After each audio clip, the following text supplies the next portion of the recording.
ఎవరు కావాలి? జనాభా లెక్కల కోసం వచ్చిన. ఒక్కని వచ్చినావు, మీ వాళ్ళు లేరా? ఇంకెవ్వరిని పిలవలేదు.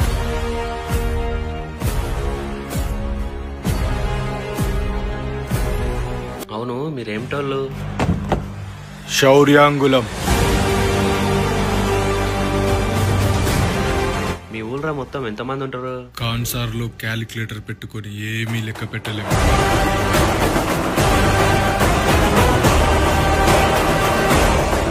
ఇంతకు మీ ఇంటి పేరు ఏం రాసుకోమంటావు?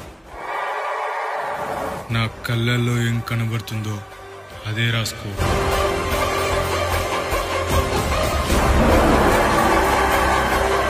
ఇంతకు నీ పేరేంది? దేవరథ రైజర్.